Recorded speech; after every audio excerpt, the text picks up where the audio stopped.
Hello नमस्कार, स्वागत है आप सभी का एनसीईटी कॉन्सेप्ट पर। तो बच्चे आज हम लोग बात करने वाले हैं ऑल अबाउट आरआई भोपाल के बारे में। ठीक है, चाहे आपकी कट ऑफ की बात करें या फिर कैंपस की बात करें या फिर एडमिशन किस तरह से मिलता है, कट ऑफ क्या जाती है और एडमिशन प्रोसेस क्या है, कट ऑफ किस तरह से बनती है। ठीक है, इन सभी के बारे में डिटेल में जानेंगे। वहां का फी स्ट्रक्चर क्या होता है, प्लेसमेंट का क्या चांसेस है, उन सभी के बारे में डिटेल में जानने वाला है। इससे पहले आपको मिल चुका होगा आरआई अजमेर, आरआई भुवनेश्वर और आरआई मैसूर के बारे में वीडियो मिल चुका होगा, जाकर आप उस वीडियो को देख लेना। ठीक है, चलिए तो हम लोग बढ़ते हैं आगे और यहाँ हम लोग वर्चुअली रूप से हम लोग कैंपस का टूर भी करने वाले हैं। ठीक है, मोटा मोटी अगर आप आरआई भोपाल को नहीं जानते होंगे, आप एमपी के नहीं होंगे, कभी आरआई भोपाल विजिट नहीं किए होंगे, तो कोशिश रहेगी हम आप सभी को लगभग सारा कैंपस आपको यहाँ पे दिखा दे। ठीक है, चलिए तो हम लोग आगे बढ़ते हैं। उससे पहले आप सभी को बता दें कि अगर आप लोग एनसीईटी आईटीपी 2026 के लिए प्रिपरेशन करना चाहते होंगे तो आप सभी को पता होगा एनसीईटी कॉन्सेप्ट सबसे बेस्ट चैनल है जो जिन्होंने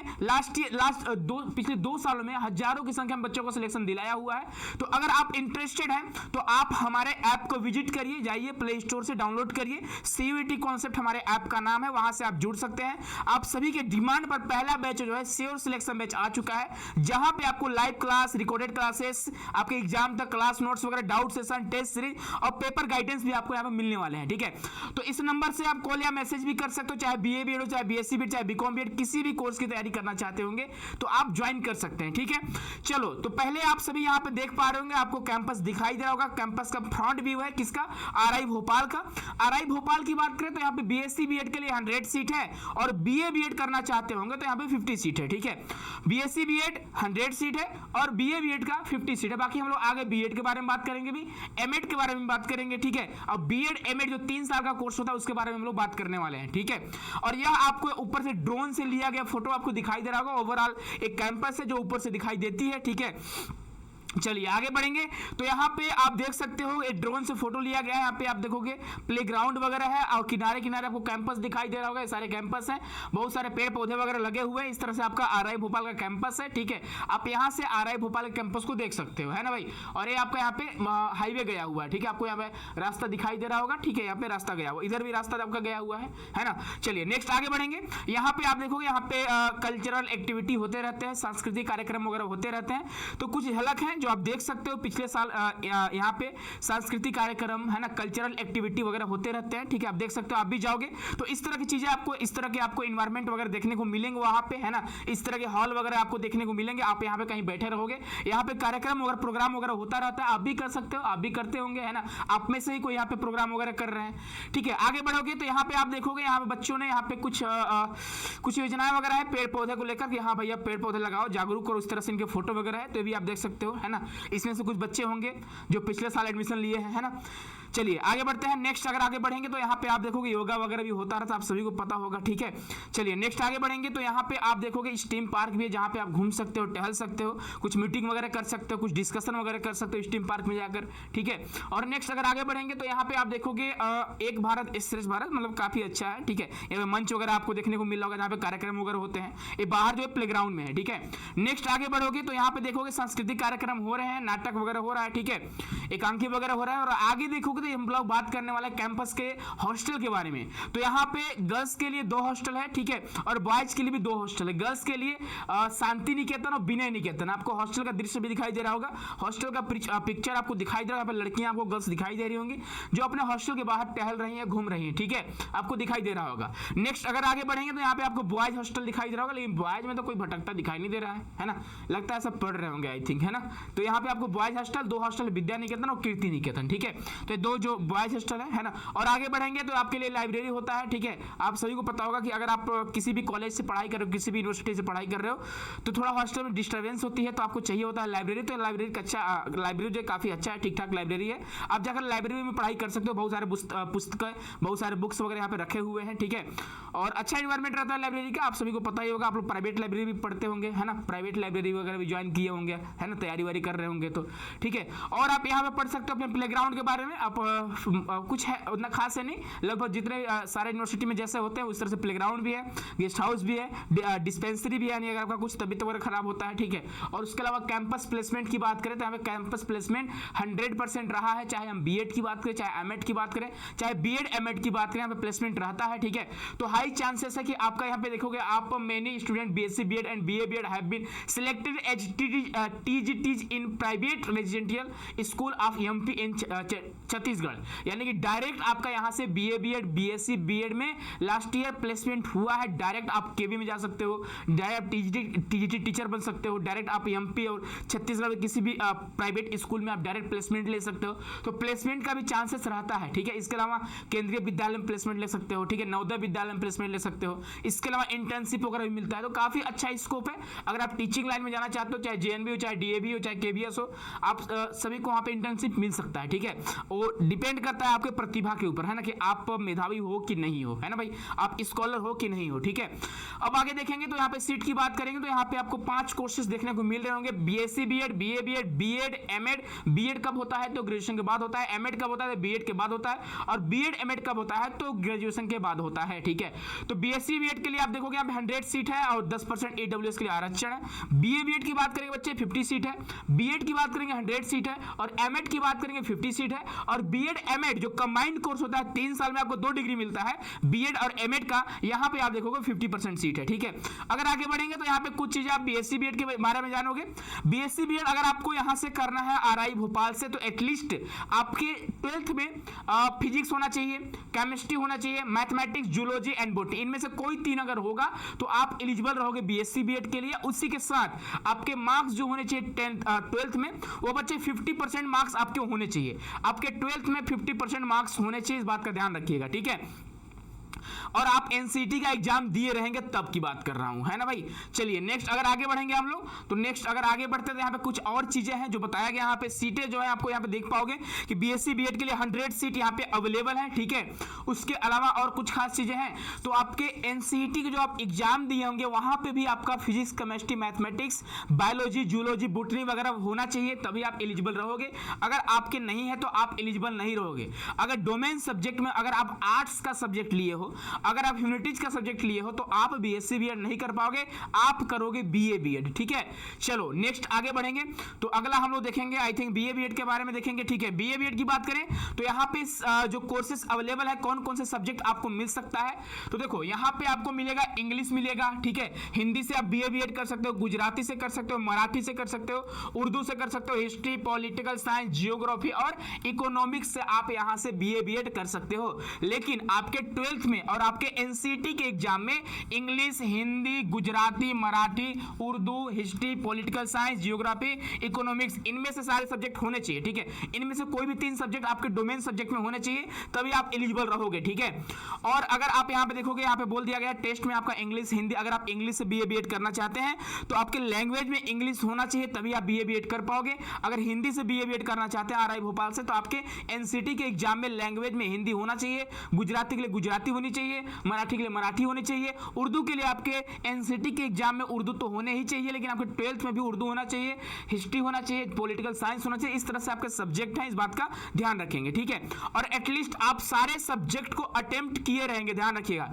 अगर आप सारे सब्जेक्ट को अटेम्प्ट करे हो तब आप एलिजिबल हो, अगर आप अटेम्प्ट नहीं किए हो तो आप एलिजिबल नहीं रहोगे, ठीक है। इस बात का भी ध्यान रखना आप लोग। बहुत सारे बच्चे क्या होते हैं कि जब एनसीटी आईटीपी का एग्जाम देने गए थे तो कुछ ऐसे सब्जेक्ट थे लाइक डोमेन हो गया, ठीक है, उसको बच्चे स्किप करके आ गए थे, एक भी क्वेश्चन अटेम्प्ट नहीं किए थे। तो अगर आप अटेम्प्ट नहीं किए हो तो आप एलिजिबल नहीं रहोगे बाबू, ध्यान रखना इस बात का, ठीक है। चलो नेक्स्ट बात करेंगे तो यहाँ पे फी पेमेंट वगैरह की बात करा गया है, ठीक है। तो आप देख सकते हो। और अगर आगे हम लोग बढ़ेंगे, ठीक है, आगे वगैरह बढ़ेंगे हम लोग, तो यहाँ पे आपको सीटें दिखाई दे रही होंगी। अगर आप लोग यहाँ से बीए बीएड करना चाहते हो, सॉरी बीएससी बीएड करना चाहते हो 2025-26 में, तो अगर आप फिजिक्स से करना चाहते हो तो फिजिक्स में आप देखोगे यहाँ पे जनरल का 9 सीट है, ओबीसी का 5 सीट है, एससी का 2 सीट है, एसटी का 2 सीट है, और एडब्ल्यूएस का 2 सीट है। पीडब्ल्यूडी वाले बच्चों को कोई सीट नहीं दिया गया है। पीडब्ल्यूडी वाले बच्चों को फाइट करना होगा जनरल के लिए, ठीक है। आप आपको जनरल के लिए फाइट करना होगा। टोटल जो सीटें हैं 20 हैं। उसके अलावा मैथमेटिक्स में भी सेम आप देख सकते हो, बॉटनी में देख सकते हो, जियोलॉजी में देख सकते हो, केमिस्ट्री में देख सकते हो। टोटल जो सीटें हैं आप देखोगे, जनरल कैटेगरी के लिए 44 सीट है, ओबीसी के लिए 26 सीट है, एससी के लिए 13 सीट है और एसटी के 7 सीट है और ईडब्ल्यूएस के लिए 10 सीट है। पीडब्ल्यूडी वाले बच्चों का कोई सीट नहीं है, आपको फाइट करना होगा जनरल कैटेगरी से, ठीक है। चलो नेक्स्ट अगर आगे बढ़ेंगे, अगर आप पीडब्ल्यूडी कैटेगरी से हो, ठीक है, हाँ, और यहाँ पे आप देखोगे दिया गया है note 5% horizontal reservation will be applicable for the PWD candidate, the eligible candidate are available against the seat, है नहीं कि आप हर एक सीट पे आपका यहाँ पे 5% का आरक्षण दिया गया है, ठीक है। तो इसका ध्यान रखिएगा आप लोग, है ना। चलो और आगे हम लोग आगे बढ़ेंगे तो यहाँ पे सुनो, और अगर आप लोग हम देखेंगे यहाँ पे तो बीए बीएड के बारे में देखते हैं, ठीक है। बीए बीएड के भी आपको यहाँ पे सीट देखने को मिल रहा होगा। टोटल जो सीट आपको यहाँ पे देखने को मिलते होंगे 50 सीट यहाँ पे अवेलेबल है, ठीक है। 50 सीट आपको मिलता है, आपके सारे सब्जेक्ट दिए गए हैं, आपके सारे यहाँ पे सीट दिया गया है और पीडब्ल्यूडी वाले बच्चों को यहाँ पे 5% का रिजर्वेशन दिया गया है, ठीक है।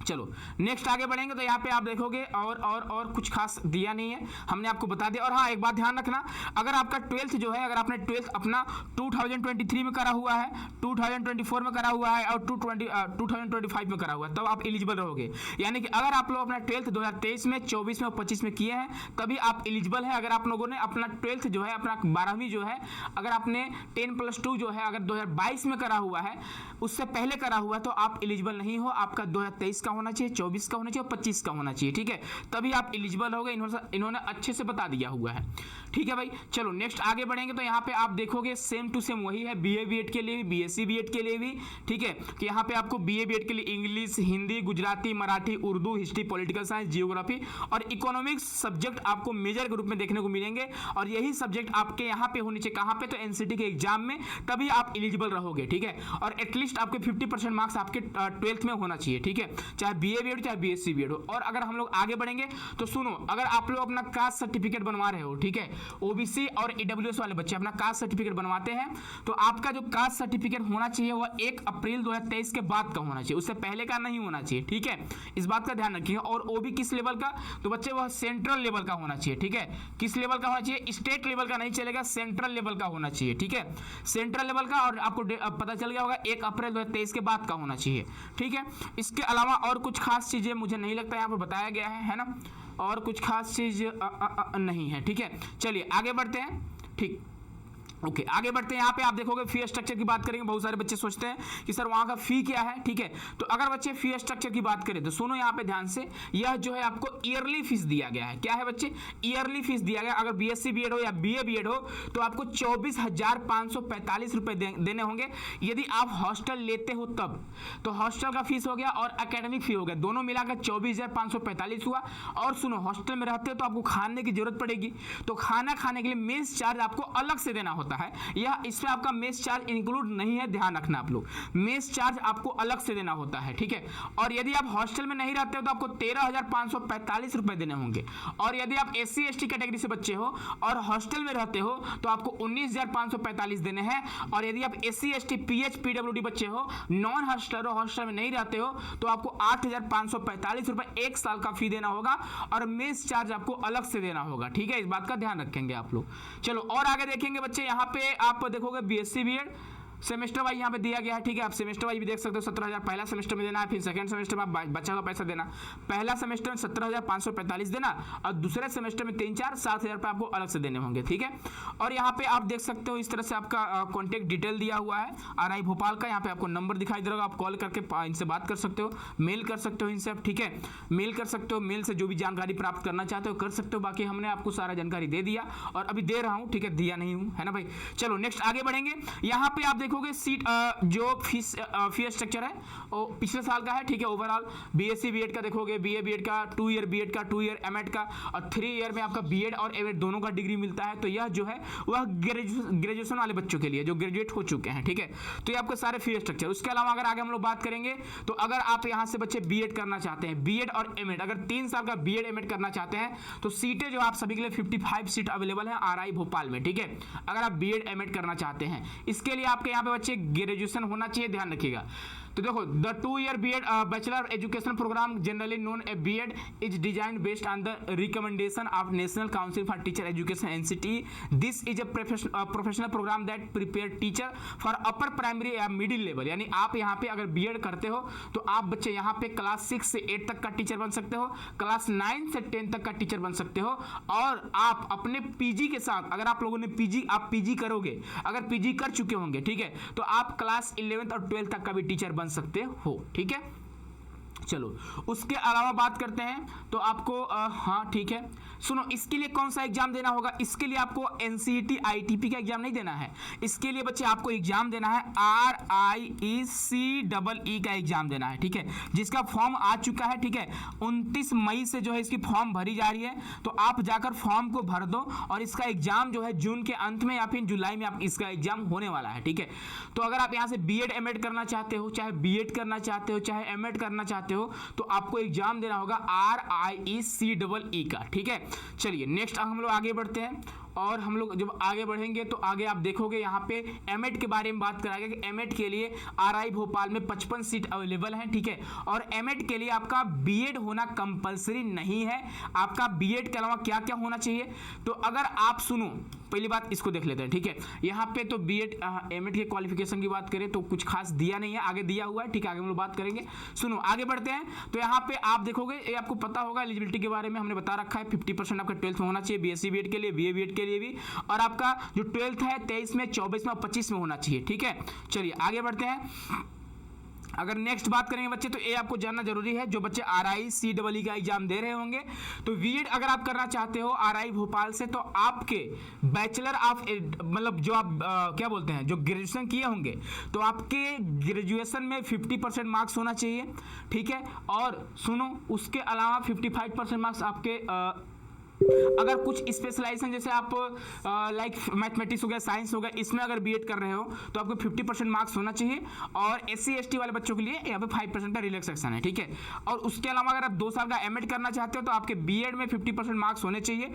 ठीक है, B.Ed में आपके होने चाहिए. और सुनो जो बच्चे B.Ed किए हैं वो भी M.Ed कर सकते हैं, जो BA B.Ed किए हैं, BSc B.Ed किए हैं वो भी M.Ed कर सकते हैं. जो बच्चे BLD किए होंगे, BELED किए होंगे, यानी कि जो बच्चे बिहार में आप BTC DLED वगैरह बोलते हो, DLED हो गया, B.Ed हो गया, अगर आप इस कोर्स को भी करे हुए हो तो आप M.Ed कर सकते हो RI भोपाल से. ठीक है, चलो इसके अलावा अगर आगे बात करेंगे तो आपके 55% मार्क्स होना चाहिए. ठीक है, इसके लिए ध्यान रखिएगा. इंटीग्रेटेड B.Ed M.Ed करना चाहते हो तो आपके ग्रेजुएशन में आपके मार्क्स इतने होने चाहिए. ठीक है, चलिए हाँ ठीक है, चलो भाई नेक्स्ट आगे बढ़ते हैं. आगे बढ़ेंगे तो यहाँ पे आप सभी के लिए RI Ajmer, RI Bhubaneswar, RI Bhopal आपको दिखाई दे रहा होगा. ठीक है, तो सुनो अगर आप B.Ed करना चाहते हो, हाँ ये बातें आप ध्यान रखना, अगर आप RI भोपाल से B.Ed करना चाहते हैं तो आप बिलोंग होने चाहिए, आपका स्टेट कौन सा होना चाहिए, तो MP वाले बच्चे एलिजिबल हैं, छत्तीसगढ़ वाले एलिजिबल हैं, महाराष्ट्र वाले एलिजिबल हैं, गुजरात वाले, गोवा वाले, दमन और दीव वाले, एंड दादर एंड नगर हवेली वाले बच्चे एलिजिबल हैं, बाकी बच्चे एलिजिबल नहीं है. और अगर आप यहाँ से B.Ed M.Ed करना चाहते हो तो ऑल स्टेट एंड यूटीज वाले बच्चे एलिजिबल रहेंगे. सुनो अब देखो, बोलोगे सर हम तो बिहार झारखंड से हैं. भैया बिहार झारखंड से तो आप कहाँ करोगे, तो आप करोगे RI भुवनेश्वर से, है ना, उस पर भी वीडियो बना रखा है. तो आप RI भुवनेश्वर का वीडियो जाकर देखो. ठीक है, RI मैसूर का जाकर देखो, वहाँ पे हमने डिटेल में बात करा हुआ है. आप RI अजमेर का जाकर देख सकते हो, डिटेल में बात करा हुआ है. तो अगर आप RI भोपाल से B.Ed करना चाहते हो, ध्यान रखना B.Ed हो चाहे B.Ed M.Ed हो या फिर M.Ed हो, तो सारा चीज़ यहाँ पे आपको बताया गया है. ठीक है, ध्यान रखिएगा. तो B.Ed के लिए स्पेशली B.Ed और M.Ed के लिए आप बिलोंग होने चाहिए कौन कौन से स्टेट से, तो MP से, छत्तीसगढ़ से, महाराष्ट्र से, गुजरात से, गोवा से, दमन और दीव से और दादर एंड नगर हवेली से. इस बात का ध्यान रखेंगे. ठीक है, चलिए आगे बढ़ेंगे. तो बच्चे आज का यहीं पे, ठीक है, आई होप कि सारी चीज़ें लगभग आपको पता चल चुका है ना, लगभग हमने डिटेल में सारा चीज़ बात कर चुके हैं. ठीक है, और मुझे नहीं लगता इसके अलावा कुछ और चीज़ आपको जानना चाहिए. ठीक है भाई, इसके अलावा मुझे नहीं लगता कि आपको और कुछ चीज़ें जाननी चाहिए. कैंपस वगैरह आप देख लिए, काफ़ी इसका अच्छा कैंपस है ना, ये आप देखो ऊपर से पूरा कैंपस का व्यू है. ठीक है भाई, ध्यान रखिएगा. तो चलिए मिलते हैं फिर बच्चे हम लोग नेक्स्ट वीडियो में. काफ़ी खुश रहिए, मस्त रहिए, स्वस्थ रहिए. और आपको क्या डाउट आ रहे हैं RI भोपाल को लेकर, मुझे नहीं लगा, हाँ कट ऑफ के बारे में बात नहीं करे हुए. ठीक है, अगर कट ऑफ की बात करें तो कट ऑफ अगर आपके 380 प्लस आ रहे हैं, अगर आप जनरल कैटेगरी से हो तो आप बीएससी बीएड और बीए बीएड के लिए ट्राई कर सकते हो, आपका एडमिशन हो सकता है, ठीक है। और यदि आप कम भी मार्क्स होंगे, 300 के प्लस भी होंगे, फिर भी आप अप्लाई करना, हो जाता है एडमिशन, ठीक है। और यहाँ की जो कट ऑफ बनती है, ध्यान रखिए कट ऑफ किस तरह से बनती है। तो कट ऑफ की अगर बात करेंगे तो यहाँ पे आपके मेजर सब्जेक्ट और ओवरऑल सब्जेक्ट दोनों को मिलाकर कट ऑफ बनती है। तो जो आपको जिन सब्जेक्ट में, जैसे आपका मैथ में अच्छे मार्क्स आए हैं आपके एनसीटी के एग्जाम में, तो मैथ्स को आप मेजर ऑप्ट करना तो ज़्यादा चांसेस रहेगा आपका एडमिशन होने का। अगर आपका हिस्ट्री में मान लो 100 में 100 नंबर आपने लाया हुआ है, ओवरऑल आपका मान लीजिए 280 नंबर है, ठीक है, तो हो सकता है आपका जो मार्क्स हो जाएगा वो 380 हो जाएगा। तो आप ट्राई करना, ठीक है, किसके लिए, तो जो आपके सब्जेक्ट, जिस सब्जेक्ट में सबसे ज़्यादा नंबर आ रहे होंगे उस सब्जेक्ट को मेजर लेना, क्योंकि कट ऑफ इसी तरह से बनते हैं। आपके स्कोर कार्ड के बेस पे कट ऑफ नहीं बनता है, आपका स्कोर कार्ड प्लस आपका मेजर सब्जेक्ट, आपसे पूछता है कौन सा मेजर सब्जेक्ट लेना चाहते हो, तो उस मेजर सब्जेक्ट का भी स्कोर काउंट होता है, जुड़ता है, दोनों को जोड़कर कट ऑफ बनता है, ठीक है।